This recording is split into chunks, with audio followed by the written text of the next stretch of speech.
So now I'm in scruffy mode and hopefully I can be seen on the camera. I'm wearing my Skechers boots. I use these on the motorcycle and they're steel caps and they've got really nice entry, putting the feet in, just slide them on, and they're cushioned, and I use them as slippers rather than there for anything else.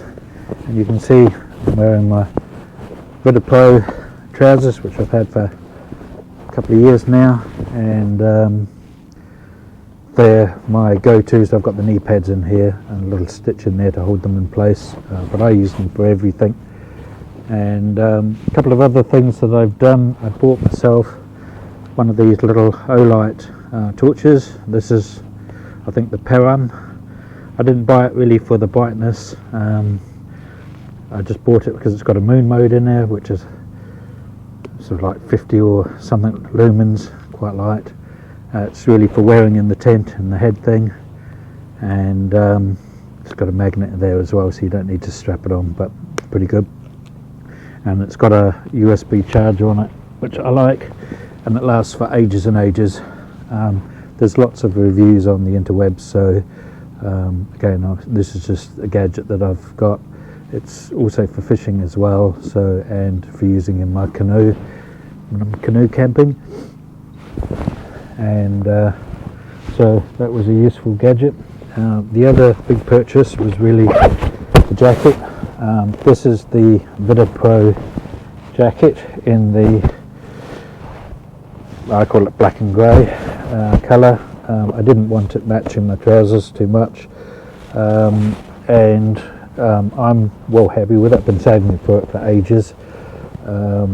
They're quite expensive in this country. You have to order them from Europe. The process is a bit consuming. One issue that I had ordering it is the sizing chart. Raven do is a nightmare to understand. So this probably is a size too large. You can see there's a little bit of bagginess, but I was really keen on getting the arm length right. The email back and forth, the people there were really helpful, and they gave me some measurements in the arms and the height and how to measure it.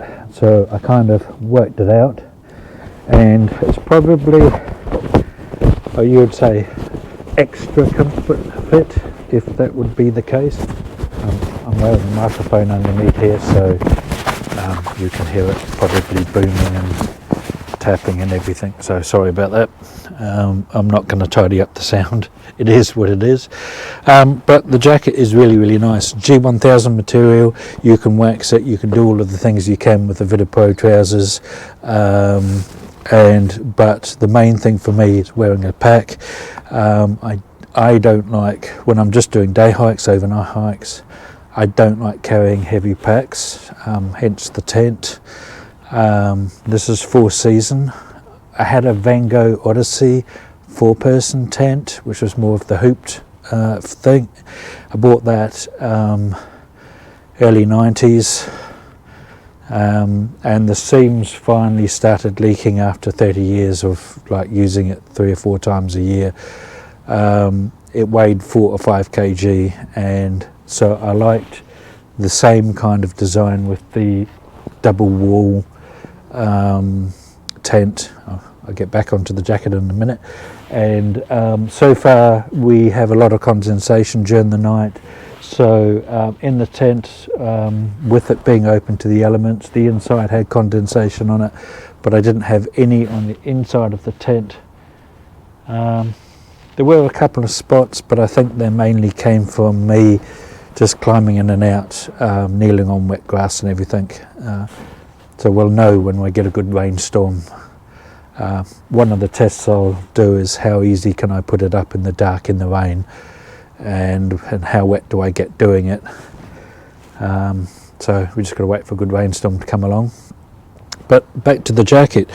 The important thing of the jacket, for those who don't really know much about them, is it's got bucket loads of pockets on the front.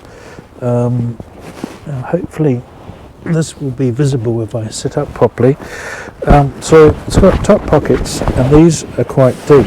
Now, as a measurement, this is my iPad 9.7 Air, and so if I open up a pocket, you can see it's almost wide enough to get in the top pocket the iPad in. But in terms of the depth of this pocket, it comes down to about here somewhere, so it's almost an iPad deep.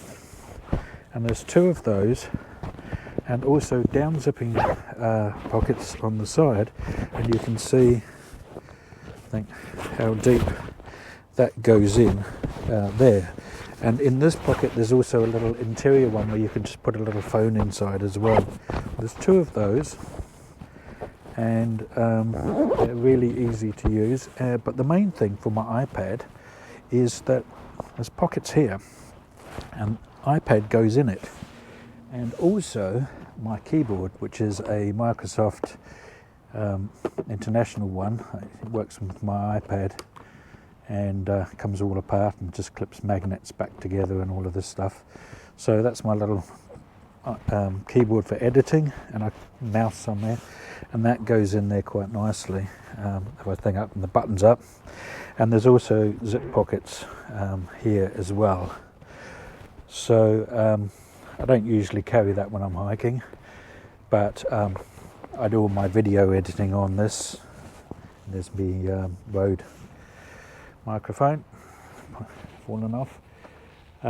So yeah, so it's really got space. So it's a matter of carrying typically just my possibles pouch, medical kit, camera, and bits and pieces and that, and then that means I can use a small hip belt or small pack just to carry sleeping gear, food and other bits and pieces.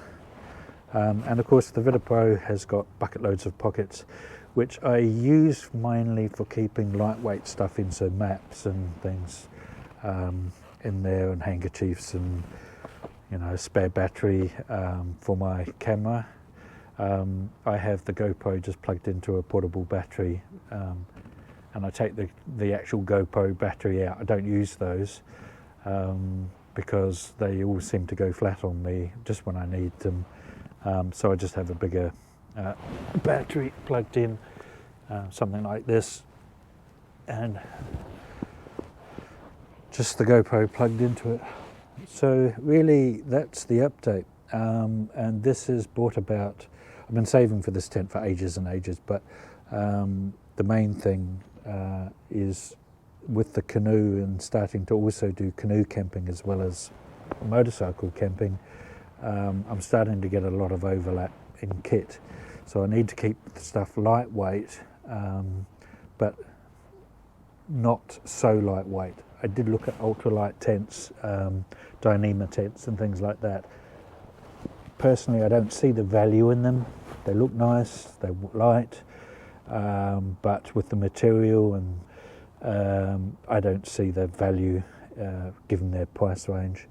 I think if they were 30-40% cheaper, they would be in the ballpark, but I'm still old school when it comes to tents, and the good thing about this tent is you can drop the interior out of it on a summer's day and just use it as a bivvy.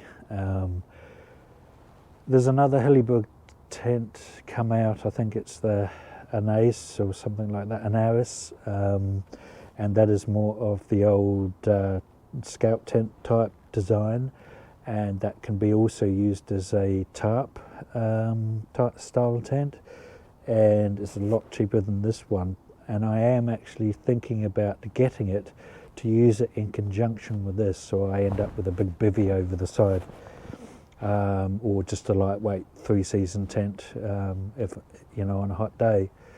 Summer here gets up to 30 odd degrees Celsius, so sometimes being in such a small tent can be rather uncomfortable, and that's why I use just some of the tarpaulin or things like that. So, and that's really about it in terms of updates. Nothing too much more. A few more bits of kit. probably be looking at. I'd like to get maybe a singy jacket as well. Now I know more accurately what my size is, just for the winter, and I've also got to get things like an ice axe and some crampons, and I've got to get a helmet for my canoe, and I'm also thinking about putting a sail in the canoe as well. So it's an old town discovery for those that haven't seen my other video, I think. So I'm still outfitting that out. I'd like to also put a canoe cover on, but with the zippable areas that you can get into. But that's a project for next year, year after next, even long term. And that's how it's going. So we're getting into end of August, end of July now, and August we start warming up. So end of August was sort of like 15 to 20 degrees Celsius. The days are still short here. It gets light at about 7 a.m. in the morning, and it gets dark currently at about 6 o'clock at night. Gets dark later by about 2 minutes every day now, and then but the warm weather starts coming in sort of like late September, October. You get the warm days but chilly nights, November, and then December, January, February, the three hottest months of the year, and then it drops down in March to back into the 20s, and stays that way through to April, May. I was hoping for snow this year. We didn't get any. Ski fields are currently open. There's an hour's drive away from here. I'm not going to go skiing though. A little bit too busy for that. Would like to get the snowboard out. But other than that, just same old, work hard, play hard, really. Here's the tent. You can see the cat's really happy in it. The snug pack is his favourite blanket. I think you can see the cat. He's asleep on the bed. He's discovered he can bunch up the snug pack jungle blanket around him at night, and keeps him warm. So, and then the other tent, she's not, the other cat, she's not too fussed with it. She comes in, meows at me until I wake up, and then she goes back in the house where it's warmer.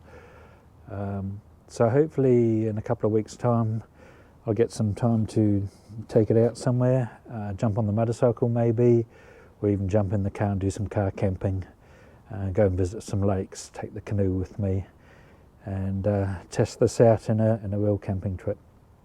But in the meantime, it's going to leave it up here, and hopefully we'll get some rain and do some more testing on it.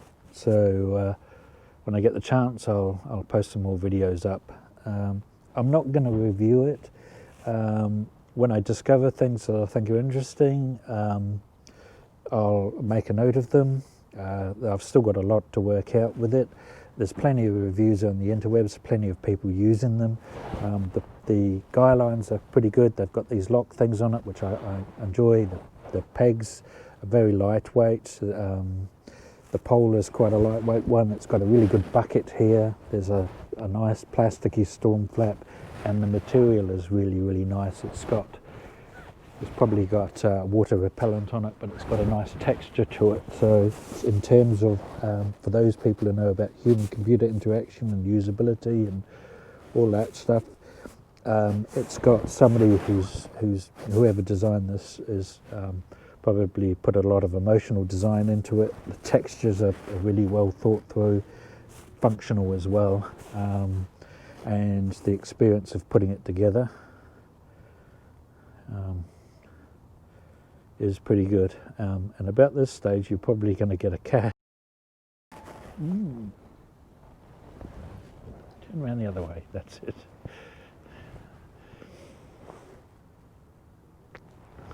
Right, anyway, that's Matilda looking at the camera. She's going to sit there, so I'm going to end this video now because it's probably going to be impossible to film. Anyway.